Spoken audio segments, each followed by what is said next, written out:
Tuhan, kami mengucap syukur. Kami percaya Engkau hadir di tengah-tengah kami. Kehadiran-Mu yang memberikan kekuatan baru. Kehadiran-Mu yang membuat kami semakin kuat dalam pengenalan akan Engkau. Roh Kudus, Kau hadir di tengah-tengah kami hari ini. Kami minta Roh Kudus sebagai Guru Agung, berbicaralah buat kami semua. Setiap pribadi, tidak ada satupun yang terlewatkan. Bawa kami semakin mengenal akan Engkau. Karena kami tahu pengenalan akan Allah itu adalah sumber kehidupan buat kami. Pengenalan akan Allah itu lebih mulia dari apapun juga Tuhan. Kami berdoa di dalam nama Tuhan Yesus. Sekali lagi, urapi kami semua. Di dalam nama Tuhan Yesus, urapi hamba-Mu juga untuk dapat berkata-kata, bukan kata-kata seorang manusia atau hikmat manusia. Tapi semua adalah firman yang menghidupkan itu, firman yang menguatkan itu, semua berasal daripada Tuhan.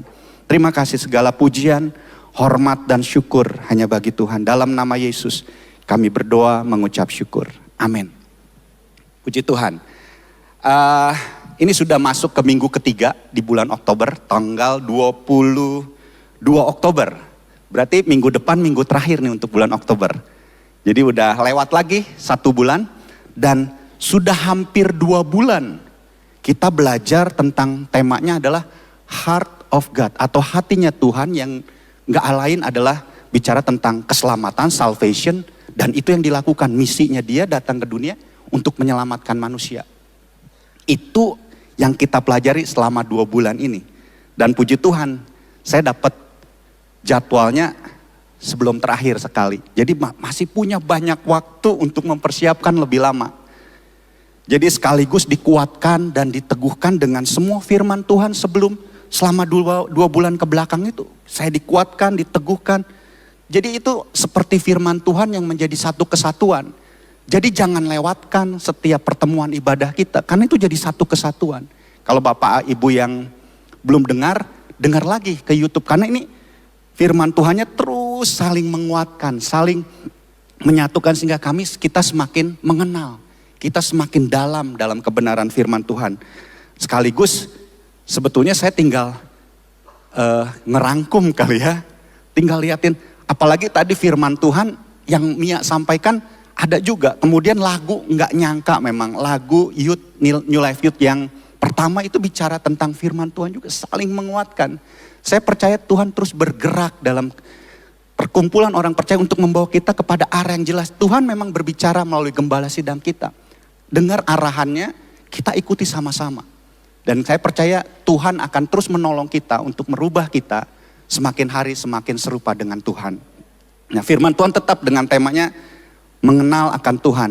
Di situ di surat pengembalaan mengatakan bahwa tujuan untuk kita belajar tema ini adalah untuk sebagai anak-anak Tuhan, sebagai murid-murid Kristus, atau lebih simpel sebagai Bethlehemers, kita tuh harus makin hari semakin mengenal Tuhan. Semakin hari semakin mengerti isi hatinya Tuhan sehari demi sehari. Bukan cuman sekedar tahu. Kita sudah dengar, kalau hanya tahu belum tentu kenal. Saya tahu Pak Jokowi, tapi saya nggak kenal sama Pak Jokowi. Sekali lagi, kalau kita hanya tahu, kita belum tentu kenal. Dan seringkali kalau kita cuma tahu, kita seringkali salah menilai atau menyimpulkan sesuatu. Waktu itu Pak Iwan Yosua ya menyampaikan, kalau kita cuma sekedar tahu, kita kadang-kadang salah menyimpulkan. Wah, Tuhan gak memberi berarti Tuhan jahat. Padahal hati Tuhan kan gak seperti itu. Jadi kita harus bertumbuh untuk lebih dalam mengenal. Seringkali kalau kita hanya tahu, pengetahuan kita seringkali dipakai hanya untuk menghakimi orang. Tahu firman Tuhan, akhirnya menghakimi. Padahal firman Tuhan kan bukan untuk menghakimi, tapi untuk menerangi jalan-jalan orang. Sama seperti orang Farisi dan orang ahli-ahli Taurat. Dia tahu firman, tapi untuk menghakimi. Kita gak mau seperti itu. Kita harus kenal. Waktu kita kenal Tuhan, kenal kebenarannya, maka kebenaran itu akan menyinari kehidupan kita. Nah, kita tahu bahwa mengenal itu pakai kata ginosko. Dalam bahasa Yunani. Yang artinya sangat mengerti, paham, kenal, bahkan sangat dekat dan intim. Dengan arti lain juga pengenalan itu, ginosko itu bicara dengan pengenalan karena pengalaman.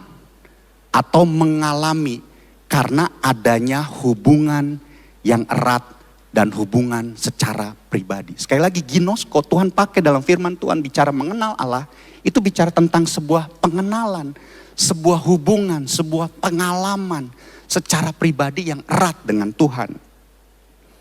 2 Petrus 3 ayat 18 firman Tuhan mengatakan, bertumbuhlah, tetapi bertumbuhlah dalam kasih karunia dan dalam pengenalan akan Tuhan dan Juru Selamat kita Yesus Kristus. Baginya kemuliaan sekarang sampai selama-lamanya. Kemudian Kolose 1 ayat 10. Sehingga hidupmu layak di hadapannya serta berkenan kepadanya dalam segala hal. Dan kamu memberi buah dalam segala pekerjaan yang baik dan bertumbuh dalam pengetahuan yang benar tentang Allah.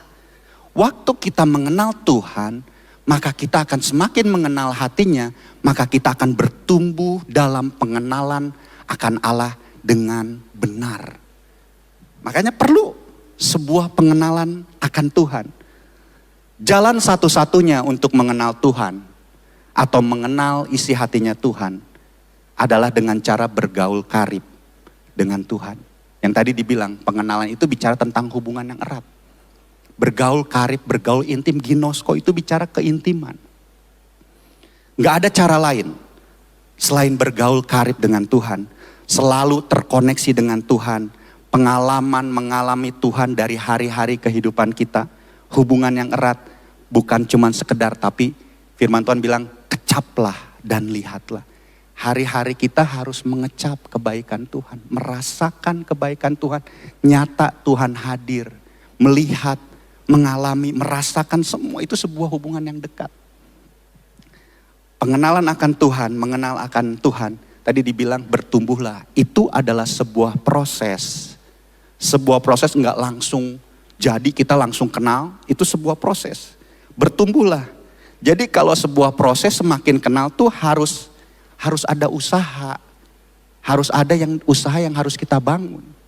Harus ada yang diusahakan. Kita enggak akan otomatis langsung kenal Tuhan. Ada prosesnya. Makanya firman Tuhan bilang bertumbuhlah dalam pengenalan akan Tuhan. Bertumbuhlah dalam pengetahuan yang benar tentang Tuhan. Itu sebuah proses yang harus kita siapkan. Kita harus lakukan, setiap pribadi termasuk saya. Harus kita bangun. Kalau seperti hubungan suami istri juga kan gak langsung kenal ya.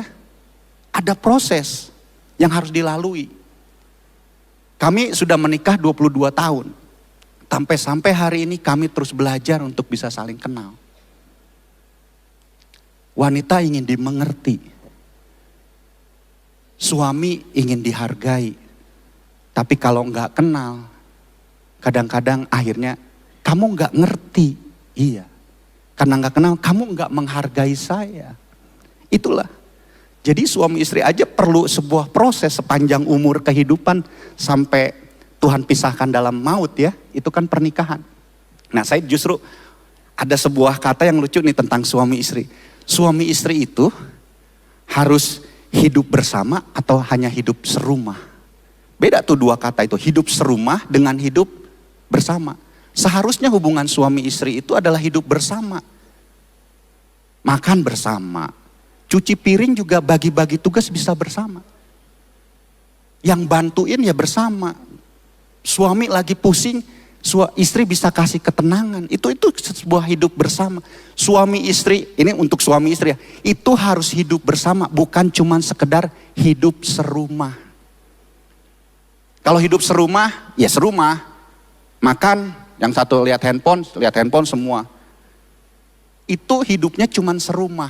Karena kalau mau membangun hubungan, harus bersama-sama. Buat anak-anak juga. Kita nih di rumah tuh hidup bukan cuma serumah.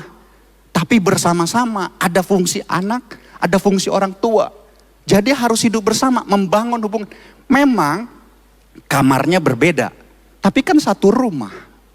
Jadi gak harus di rumah, karena kita hidup serumah, ya kita keluarga hidup serumah. Betul, kita hidup serumah. Tapi kita harus hidup bersama.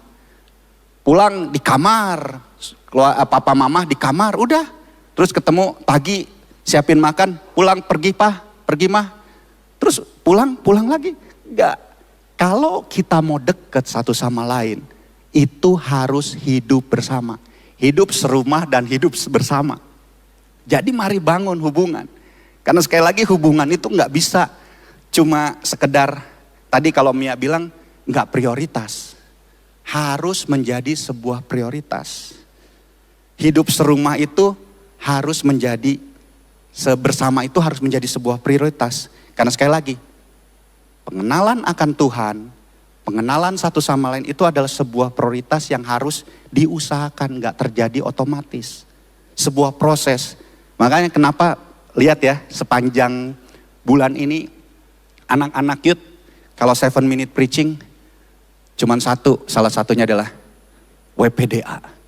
WPDA, waktu pribadi dengan Allah. Ini cenang bicara bahwa betul-betul waktu pribadi dengan Allah atau hubungan dengan Tuhan, mengenal isi hatinya Tuhan, itu adalah sesuatu prioritas dalam kehidupan. Karena membangun hubungan dengan Allah adalah dasar kehidupan, adalah sumber kehidupan. Kita tahu tentang pokok anggur, kalau ranting terpisah dari pokoknya, maka dia kering dan mati. Jadi kehidupan kita kalau tidak melekat kepada Allah, tidak punya hubungan dengan Tuhan, maka semuanya juga akan sia-sia. Makanya kenapa anak-anak kita didorong untuk terus punya hubungan yang erat dengan Tuhan. Dan Paulus bilang bahwa pengenalan akan Tuhan itu lebih mulia dari segala sesuatu dalam kehidupan. Karena kekristenan sekali lagi bukan cuma sekedar agama, melakukan liturgi agamawi, tetapi hubungan antara Tuhan dengan kita, umat ciptaannya, itu bicara tentang pengenalan akan Tuhan. Kita harus semakin dalam untuk mengenal Tuhan. Karena kedalaman pengenalan kita akan Tuhan akan menentukan bagaimana respon kita dalam kehidupan. Sekali lagi, pengenalan kita akan Tuhan akan menentukan bagaimana respon kita dalam kehidupan. Bagaimana cara kita beribadah itu tergantung dari kedalaman kita, pengenalan akan Tuhan. Kalau orang yang mengenal Tuhannya begitu dahsyat dan begitu baik, maka waktu-waktu hari Minggu adalah hari yang dinanti-nantikan, itu pasti akan aja rasanya rindu banget. Karena dia kenal Tuhannya. Itu akan menentukan cara kita beribadah. Itu akan menentukan cara kita bekerja. Itu akan menentukan cara kita mengasihi sesama. Kalau kita mengenal, karena sekali lagi, kedalaman kita mengenal akan Tuhan, itu akan menentukan respon kita dalam kehidupan. Waktu kita semakin mengenal Tuhan, kita tahu isi hatinya Tuhan, maka kita semakin mengerti. Dan itulah yang akan kita lakukan. Sama seperti Yesus, dia mengenal isi hati Bapanya. Makanya apa yang dibilang hatinya Tuhan apa? Salvation, misi, and misi. Jadi istilahnya apa yang Yesus lakukan, apa yang Yesus katakan, apa yang Yesus perbuat, hatinya hanya untuk menyelamatkan. Hanya untuk keselamatan umat manusia. Minggu lalu, ini saya ulang lagi, minggu lalu pelajarannya bagus banget tentang sejarah. Bagaimana Allah menyelamatkan bangsa Israel. Hatinya Tuhan tuh untuk bangsa Israel, untuk umatnya. Termasuk sekali lagi, hatinya Tuhan itu untuk menyelamatkan kita, enggak ada yang lain. Hatinya Tuhan itu hanya untuk kebaikan kita, umat Tuhan. Allah turut bekerja untuk mendatangkan kebaikan buat kita semua. Itu hatinya Tuhan, untuk menyelamatkan manusia. Nah pertanyaannya, kenapa sih manusia harus diselamatkan? Kenapa manusia harus diselamatkan? Roma 3 ayat 23. Karena semua orang telah berbuat dosa dan kehilangan kemuliaan Allah. Roma 6 ayat 23, saya cepat di sini. Sebab upah dosa ialah maut, tetapi karunia Allah ialah hidup yang kekal dalam Kristus Yesus. Kenapa manusia perlu diselamatkan? Karena manusia semua sudah berbuat dosa. Dan dosa itu memisahkan manusia dengan Tuhan. Sekali lagi, dosa memisahkan manusia dengan Tuhan. Kan kita tahu kalau terpisah, kita akan mati kering. Dan dosa itu memisahkan manusia dengan Tuhan. Akibat dari putus hubungannya dengan Tuhan, manusia tadi dibilang ada kekosongan dalam hidupnya. Karena terpisah dari sumbernya. Karena manusia terpisah dengan dosa, terpisah dengan Tuhan karena dosa. Manusia enggak pernah puas. Ada sesuatu yang haus terus dalam hidupnya. Mengisi kekosongan. Seperti lagu tadi anak itu. mencari dunia tapi nggak pernah puas. Akhirnya karena dosa juga terpisah dengan Tuhan, mereka jadi terikat, terkutuk, terbelenggu. Karena dosa bukan bicara cuma perbuatan, tapi sebuah perbudakan. Kita nggak akan pernah lepas dari dosa kalau kita terus lakukan itu. Karena kita terpisah dari Tuhan, kita nggak punya kekuatan untuk melawannya. Dan ujung-ujungnya tadi dibilang apa? Maut. Karena dosa memisahkan manusia dengan Tuhan. Tapi uniknya, saya bilang, iya Tuhan, dosa memisahkan manusia dengan Tuhan. Tetapi dosa tidak dapat mengubah isi hatinya Tuhan. Dosa tidak dapat memisahkan Tuhan dengan manusia. Kenapa bicara gitu? Kok tadi bilang dosa memisahkan manusia dengan Tuhan, tapi dosa tidak bisa memisahkan Tuhan dengan manusia. Apa sih maksudnya? Manusia memang cenderung berdosa dan dia berusaha meninggalkan Tuhan. Jadi hidupnya terpisah. Tapi lihat Tuhan. Meskipun manusia berdosa, dia gak akan pernah. Isi hatinya adalah bagaimana dia akan gak mau terpisah. Dia akan terus ada inisiatif dari Tuhan untuk kembali hubungan itu dengan Tuhan. Tuhan tetap mengasihi dan selalu ingin terhubung dengan manusia. Untuk diselamatkan kembali. Keselamatan itu selalu inisiatifnya Tuhan.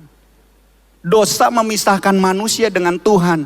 Tapi dosa yang dibilang, kalau kamu bersalah kasih karunia Allah semakin besar. Itu bicara bukan wah kalau gitu kita harus berbuat dosa terus dong. Sehingga kasih karunia Allah semakin besar. Enggak. Karena dosa justru Tuhan berinisiatif. Tuhan yang gak berdosa itu. Dia gak mau terpisah. Dia gak mau terpisah dengan umat ciptaannya. Makanya dia terus berinisiatif untuk menyelamat. Itu isi hatinya Tuhan. Dosa gak akan bisa memisahkan Tuhan dengan manusia. Dia ingin selalu terhubung dengan kita semua. Keselamatan itu bicara tentang mengembalikan hubungan yang terputus antara manusia dengan Tuhan. Sekali lagi, keselamatan adalah mengembalikan hubungan yang terputus antara manusia dengan Tuhan. Dan itu adalah inisiatifnya Tuhan. Karena keselamatan adalah kasih karunia-Nya Tuhan. Kita lihat. Ini baru pembukaan. Udah berapa? Oke, ini baru pembukaan. Tapi sebetulnya ini isi dasar dari sebuah kesimpulan yang akan disampaikan melalui firman Tuhan ini. Bahwa sungguh-sungguh Allah itu ingin punya hubungan yang erat dengan kita. Dan kita harus belajar untuk semakin mengenal Tuhan. Nah, supaya lebih jelas, kita akan belajar dari sebuah cerita di Alkitab mengenai hatinya Tuhan. Dan orang yang mengenal hatinya Tuhan akan melakukan isi hatinya. Makanya judulnya, saya ambil khotbah judul hari ini adalah mengenal dan melakukan isi hatinya Tuhan. Mengenal, kalau kita mengenal isi hatinya Tuhan, maka kita akan melakukan isi hatinya Tuhan. Siap? Saya akan cepat. Ini ada ceritanya diambil dari Yohanes 4 ayat 1 sampai 42. Pembacaan yang cukup panjang, kita akan banyak baca firman Tuhan. Karena memang yang disampaikan adalah firman Tuhan. Ini bicara tentang percakapan Yesus dengan perempuan Samaria. Ada 4 pelajaran yang saya catat. Ini bicara tentang hatinya Tuhan. Dan orang yang mengenal isi hatinya Tuhan akan melakukan isi hatinya Tuhan. Cerita tentang percakapan Yesus dengan perempuan Samaria.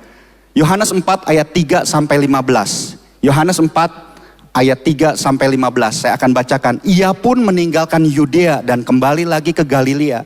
Ia harus melintasi daerah Samaria. Maka sampailah ia ke sebuah kota di Samaria yang bernama Sikar. Dekat tanah yang diberikan Yakub dahulu kepada anaknya Yusuf. Di situ terdapat sumur Yakub. Yesus sangat letih oleh perjalanan. Karena itu ia duduk di pinggir sumur itu hari kira-kira pukul 12. Ayat ke-7. Maka datanglah seorang perempuan Samaria hendak menimba air. Kata Yesus kepadanya, berilah aku minum. Ayat 8. Sebab murid-muridnya telah pergi ke kota membeli makanan.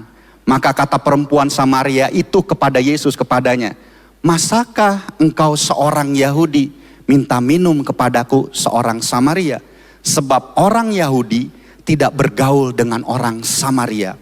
Ayat 10, jawab Yesus kepadanya, jikalau engkau tahu tentang karunia Allah, dan siapakah dia yang berkata kepadamu, berilah aku minum, niscaya engkau telah meminta kepadanya dan ia telah memberikan kepadamu air hidup.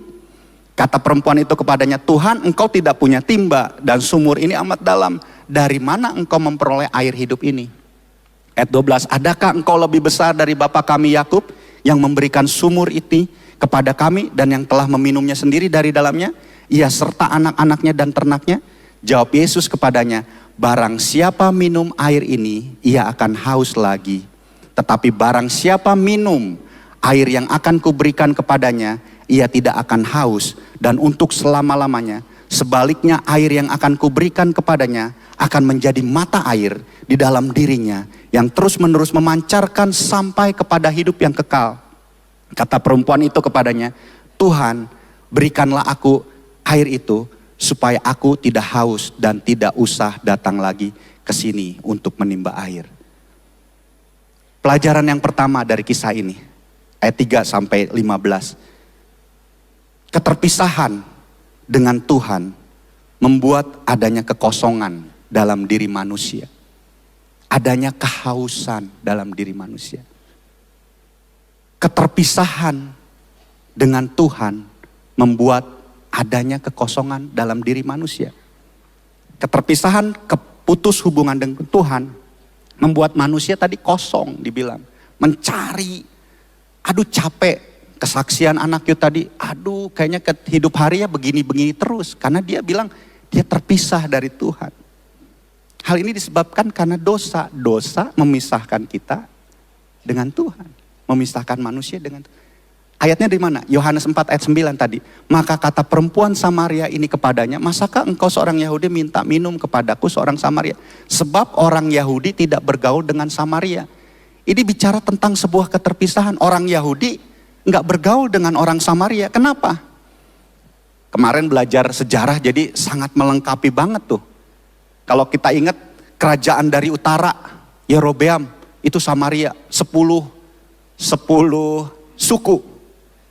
Kenapa? Mereka menyembah kepada berhala dan Baal. Jadi orang Samaria itu dianggap sebagai orang yang berdosa, orang yang kotor, orang yang gak murni karena campuran.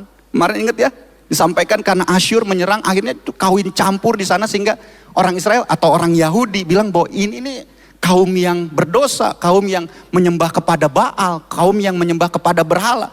Kotor, gak murni karena kamu campuran. Bahkan boleh dibilang orang Yahudi bilang ini adalah kasta rendah. Level paling rendah gitu istilahnya. Enggak dianggap. Ini bicara tentang keterputusan. Sebuah terputusnya hubungan. Orang berdosa digambarkan seperti perempuan Samaria. Terputus hubungannya dengan Allah. Ada kekosongan, ada kehampaan, ada kehausan, ketidakpuasan, keterikatan dan keterbelengguan. Bahkan mereka gak ngerti. Yesus bilangnya tentang air hidup, mana minta. Dia gak ngerti tentang, karena ada selalu kehausan gitu. Gak ngerti tentang isi hatinya Tuhan. Apa yang Yesus sedang lakukan. Hebatnya Yesus ya. Dia tetap mengambil hubungan tuh. Makanya dosa gak akan pernah bisa memisahkan Tuhan dengan manusia. Dia terus selalu berinisiatif untuk membangun hubungan. Sekali lagi, kita belajar dari ada sebuah keterpisahan manusia dengan Allah. Dan itu membuat mereka kosong. Membuat selalu haus. Membuat satu kayaknya aduh hidup ini kok capek begini-begini terus ya. Karena mereka terputus dengan sumbernya. Kemudian pelajaran kedua. Manusia berusaha untuk mengisi kekosongan dan kehausan dalam hidupnya dengan berbagai cara. Manusia berusaha untuk mengisi kekosongan dan kehausan dalam hidupnya. Yohanes 4 ayat 16 sampai 19 kita lanjut pembacaan kita. Kata Yesus kepadanya, pergilah, panggillah suamimu dan datang ke sini. Kata perempuan itu, aku tidak punya suami. Kata Yesus kepadanya, tepat katamu bahwa engkau tidak mempunyai suami. Ayat 18, sebab engkau sudah mempunyai 5 suami dan yang ada sekarang padamu bukanlah suamimu. Dalam hal ini engkau berkata benar. Benar, kamu ngomongnya benar. Kata perempuan itu kepadanya, Tuhan nyata sekarang padaku bahwa engkau adalah seorang nabi. Manusia berusaha untuk mengisi kekosongan karena dosa itu terpisah. Dengan apa? Dengan mencoba memenuhi, mencari keinginannya. Mencari memuaskan keinginan nafsunya. Lagu tadi tuh di YouTube. Bicara manusia mencoba mengejar untuk memenuhi keinginannya. Untuk mengisi kekosongannya. Sama seperti perempuan Samaria ini. Sudah punya 5 suami. Dan yang sekarang satu ini bukan juga suaminya. Dia coba gak pernah puas. Dia coba untuk memenuhi keinginan dagingnya. Tapi gak pernah puas. Tapi Yesus sekali lagi dia gak menghakimi itu. Dia bilang betul perkataanmu. Dia cuma bilang bener, kamu tuh ngomong jujur. Kamu punya 5 suami dan 1 gitu. Kamu bener gitu. Yesus selalu berinisiatif lagi. Manusia mencari untuk memenuhi kekosongan dalam hidupnya, kehausan dengan berbagai macam cara. Salah satu adalah mengejar sesuai keinginannya, hawa nafsunya, kejar bahagia menurut standar dunia.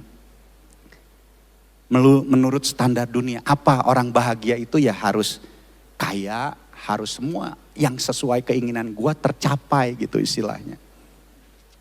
Tapi firman Tuhan bilang, mengejar semuanya itu ternyata adalah sia-sia. Haus lagi dan akan terus haus lagi. Ayat 13 mengatakan, jawab Yesus kepadanya, barang siapa minum air ini, ia akan haus lagi. Waktu usaha manusia untuk menyelamatkan dirinya, untuk lepas dari dosa, gak akan pernah bisa. Dengan coba memenuhi keinginan dagingnya, itu akan haus lagi. Gak akan pernah puas. Sekali lagi, karena dosa bukan cuma sebuah tindakan, tapi perbudakan. Semakin kalian melakukan dosa, semakin kita melakukan dosa, kita akan semakin diperbudak dan kita akan semakin capek dan semakin capek. Itu yang firman Tuhan katakan. Manusia memang mencari untuk memenuhi kekosongan ini karena dosa. Tapi salah jalannya, justru semakin hari semakin capek hidupnya. Itu cara manusia yang pertama untuk memenuhi kosongnya itu dengan mengejar keinginannya. Cara kedua apa manusia? Cara kedua mencari kepuasan untuk mengisi kekosongannya. Kita baca Yohanes 4 ayat 20-24. Ini cara manusia. Tiba-tiba nih bicara ini ya. Nenek moyang kami menyembah di atas gunung ini. Tetapi kamu katakan bahwa Yerusalemlah tempat orang menyembah. Kata Yesus kepadanya, percayalah kepadaku hai perempuan. Saatnya akan tiba bahwa kamu akan menyembah Bapa bukan di gunung ini dan bukan juga di Yerusalem. Kamu menyembah apa yang tidak kamu kenal, kami menyembah apa yang kami kenal, sebab keselamatan datang dari bangsa Yahudi. Ayat 23. Tetapi saatnya akan datang dan sudah tiba sekarang bahwa penyembah-penyembah yang benar akan menyembah Bapa dalam roh dan kebenaran. Sebab Bapa menghendaki penyembah-penyembah demikian. Allah itu roh. Dan barang siapa menyembah dia harus menyembah dalam roh dan kebenaran. Salah satu usaha manusia untuk mengisi kekosongan adalah dengan yang disebut dengan liturgi agama. Aneh ya, waktu ngobrol-ngobrol sama Yesus gitu ya, bicara tentang haus segala macam, tiba-tiba ke ayat 20 itu bicara langsung. Orang Yahudi bilang menyembahnya di Yerusalem. Kalau kami ini di gunung ini. Istilahnya langsung bicara tentang agama, bicara tentang sesuatu gitu ya. Ini sedang menggambarkan bahwa seringkali untuk mengisi kekosongan manusia berusaha dengan namanya agama. Liturgi agama itu baik, tapi tanpa pengertian yang benar dan tanpa pengenalan atau hubungan dengan Tuhan, semuanya itu sia-sia. Sekali lagi ya, liturgi agama itu baik. Tapi kalau tanpa pengertian yang benar dan tanpa pengenalan hubungan dengan Tuhan, semuanya itu sia-sia. Saya ulangi, kekristenan bukan hanya sekedar agama, melakukan liturgi agama, tetapi sebuah hubungan yang dekat antara Tuhan dengan kita, umat ciptaannya. Ini bicara tentang pengenalan akan Tuhan. Dilihat di mana? Di ayat 20 dan 22. Nenek moyang kami menyembah di atas gunung. Tetapi kamu katakan bahwa Yerusalemlah tempat orang menyembah. Kamu menyembah apa yang tidak kamu kenal. Kami menyembah yang kami kenal. sebab keselamatan datang dari orang Yahudi. Yesus mengatakan bahwa menyembah itu bukan bicara, worship is not about location. It's about relation. Ibadah atau penyembahan itu bukan bicara lokasi, tapi bicara relasi. Ini New Life pegang ini, bahwa penyembahan kita, ibadah kita tuh bukan cuma sekedar di hari Minggu. Betul, baik, liturgi agama itu baik. Tapi kalau tanpa pengenalan, itu percuma. Jadi istilah kita bisa menyembah Tuhan di mana aja, bukan di gunung ini, bukan di gunung sana, bukan di Surya Kencana 93. Tapi di Surya Kencana 93 bisa, di rumah bisa, di mana bisa. Karena itu bicara tentang hubungan. Worship is not about location. Worship is about relation. Penyembahan atau ibadah itu bukan bicara tempat. Bukan bicara tentang lokasi, tapi bicara tentang relasi. Di ayat ke-22 diingatkan, kamu menyembah yang tidak kamu kenal. Tapi kami menyembah yang kami kenal. Berarti ada sebuah hubungan. Nanti mungkin ini akan bicara di bulan depan. Bicara tentang bagaimana ibadah atau penyembahan itu bicara tentang pengenalan akan Tuhan. Lebih dalam lagi bicara bahwa betul-betul bahwa manusia mencoba mengisi kekosongannya dengan agama. Tapi semuanya itu sia-sia kalau tanpa pengenalan dan tanpa pengertian yang benar hubungan dengan Tuhan. Makanya kenapa hubungan dengan Allah itu adalah sumber kehidupan. Sumber dalam segala sesuatu dalam hidup kita. Puji Tuhan, firman Tuhan selama 2 bulan ini saya merasakan bahwa kita sedang diajak untuk kepada basic tentang bagaimana hidup kekristenan kita. Nggak akan pernah bisa kalau kita nggak terkoneksi sama Tuhan. Nggak akan pernah bisa, hidup kita akan sia-sia kalau tanpa terkoneksi dengan Tuhan. Kita boleh datang beribadah, tapi pastikan hati kita melekat kepada Tuhan. Jangan seperti yang Yesus bilang, percuma kamu datang beribadah, hatimu jauh dari Tuhan. Bahkan di akhir waktu Tuhan Yesus bilang, ada orang yang datang kepada Tuhan untuk masuk surga atau neraka gitu. Bukankah aku sudah bernubuat demi namamu? Bukankah aku sudah menyembuhkan orang? Tapi Yesus bilang, aku gak mengenal engkau. Pergilah, enyahlah engkau semua pembuat kejahatan. Sekali lagi, tanpa pengenalan akan Tuhan, tanpa hubungan dengan Tuhan, semuanya akan sia. Betapa pentingnya kita mengenal Tuhan. Makanya 2 bulan ini luar biasa membawa kita kepada sebuah dasar kehidupan kekristenan untuk mengenal kepada Tuhan. Itu pelajaran yang kedua ya. Manusia mencoba mengisi kekosongannya dengan memenuhi keinginannya, puasin hawa nafsu sama agama. Tapi ternyata semuanya sia-sia. Pelajaran yang ketiga. Hanya Yesus yang dapat mengisi kekosongan dalam hidup manusia atau kehausan. Karena Yesus adalah Mesias, Juru Selamat itu. Kenapa dia menyelamatkan? Dia adalah Mesias, Kristus Juru Selamat. Seorang filsuf, ahli matematika dan fisika juga dari Prancis, Francis Blaise Pascal bilang begini. Dalam hati manusia terdapat ruang kosong yang tidak dapat diisi oleh apapun juga. Bahkan oleh seisi dunia ini. Diisi oleh seisi dunia ini, apa yang kita bilang? Apa aja yang ada di dalam? Itu ada ruang kosong meskipun gak bisa diisi, meskipun dengan seisi dunia ini. Karena ruang yang satu ini adalah miliknya Yesus. Amin. Karena Yesus adalah Mesias. Karena Yesus adalah penyelamat itu, Kristus itu. Ayat 25 sampai 26 ini pembacaan 1 sampai 42 tuh tuk tuk tuk tuk gitu. Seperti Tuhan bukakan, oh iya ini tentang kehidupan kita. Jawab perempuan itu kepadanya, aku tahu bahwa Mesias akan datang yang disebut juga Kristus. Apabila ia datang, ia akan memberitakan segala sesuatu kepada kami. Kata Yesus kepadanya, akulah dia yang sedang berkata-kata dengan engkau.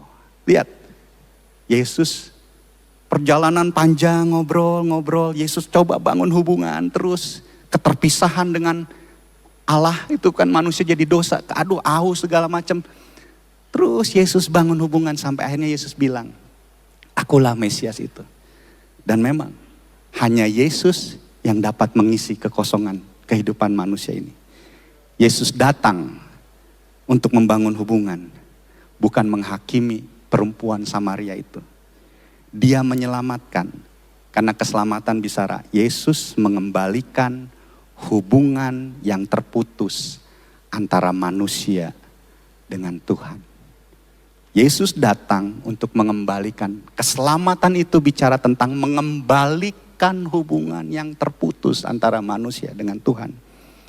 Dan ini muter lagi, ini hatinya Tuhan buat kita. Ini hatinya Tuhan buat kita. Ini hatinya Yesus buat kita. Jadi selama tidak ada Yesus dalam hati kita, putus hubungan, maka selama itu juga kebahagiaan kita akan semu. Kekosongan dan kehausan yang tidak akan habis-habisnya yang ada dalam hidup kita semua. Hanya Yesus yang dapat mengisi kekosongan itu, yang akan memberikan kesegaran, kelegaan, kepuasan. Karena dibilang, ya ayat 14 kita baca lagi, kita balik. Tetapi barang siapa minum air yang akan kuberikan kepadanya, ia tidak akan haus untuk selama-lamanya. Sebaliknya, air yang akan kuberikan kepadanya akan menjadi mata air di dalam dirinya yang terus-menerus memancar sampai kepada hidup yang kekal. Lihat, hanya Yesus yang mengisi, kamu gak akan haus lagi. Bahkan di dalam hidupmu itu ada mata air yang terus memancar, tidak akan pernah habis-habisnya. Luar biasa ya. Inilah hatinya Tuhan buat kita semua. Yang mengasihi kita, yang menyelamatkan kita. Dan kita gak berhenti sampai di situ. Ini pelajaran yang terakhir. Pelajaran yang keempat dari pembacaan kita yang cukup panjang. Orang yang mengenal Tuhan akan melakukan isi hatinya Tuhan.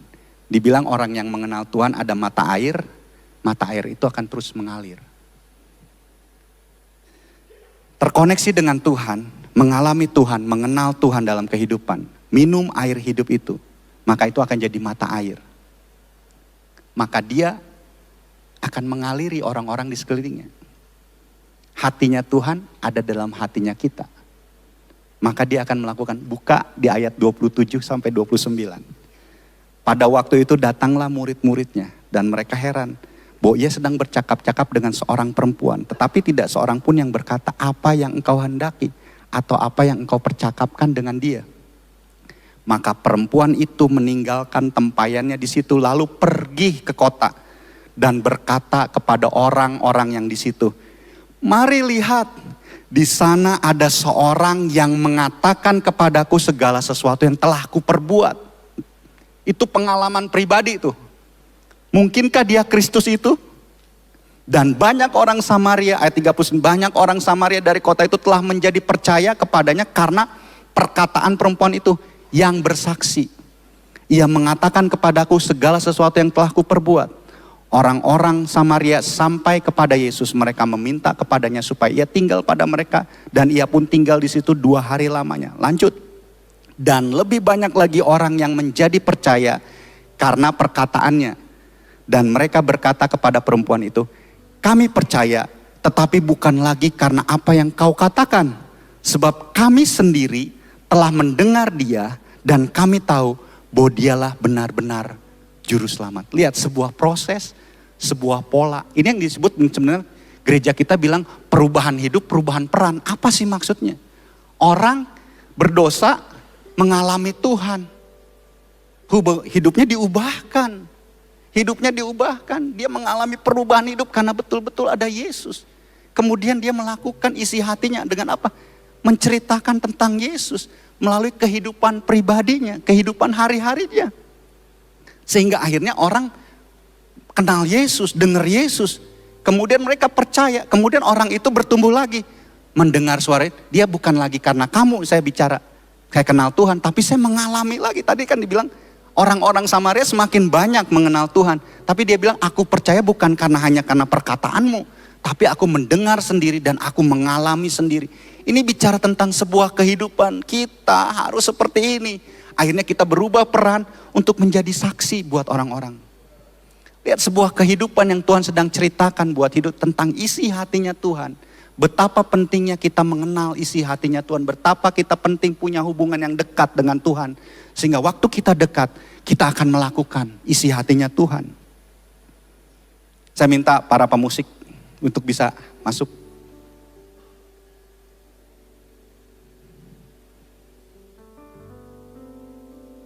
Kita nggak bisa berhenti sampai di sini waktu kita bisa mengalami, mengenal Tuhan. Saya percaya orang yang mengenal hatinya Tuhan, dia nggak akan pernah diam seperti perempuan Samaria ini. Dia akan pergi kemana-mana, dia akan bersaksi. Gue diselamatkan, gue tadinya orang berdosa, tapi gue diselamatkan. Tadinya gue terputus, gue capek hidup ini terus-terusan. Tapi karena ada Tuhan, gue dibebaskan. Itu yang akan selalu dikatakan dalam kehidupan. Misi gereja kita mendemonstrasikan Yesus kepada dunia dengan cara yang dinamis dan kreatif ini intinya. Kemanapun dia akan bercerita tentang Yesus melalui kehidupannya. Melalui kehidupannya.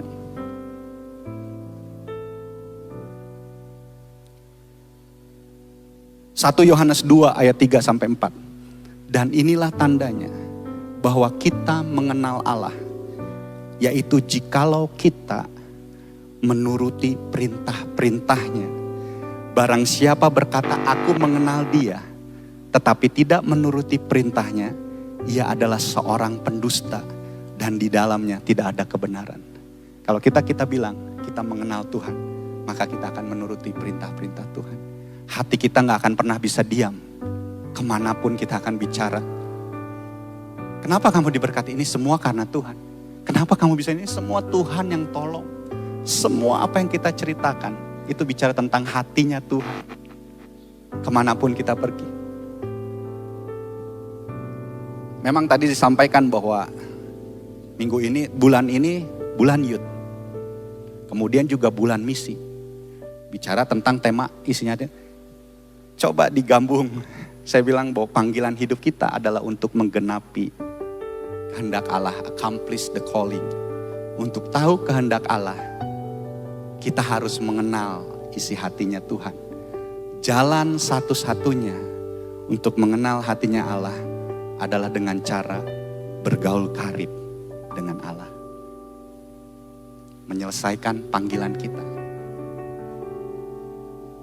Karena panggilan kita melakukan kehendak Allah itu ada di hatinya.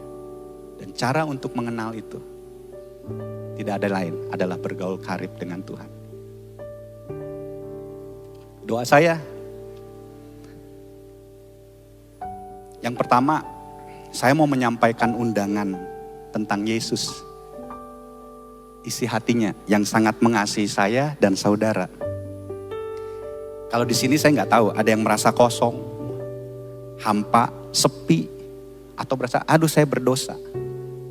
Saya rendah, saya terpisah dengan Tuhan. Satu kali ada anak muda datang, saya udah berdosa kok. Saya kayaknya justru dia semakin jauh karena saya berdosa, kayaknya nggak layak sama Tuhan. Dengar, untuk membedakan khusus ini bicara tentang suaranya Tuhan.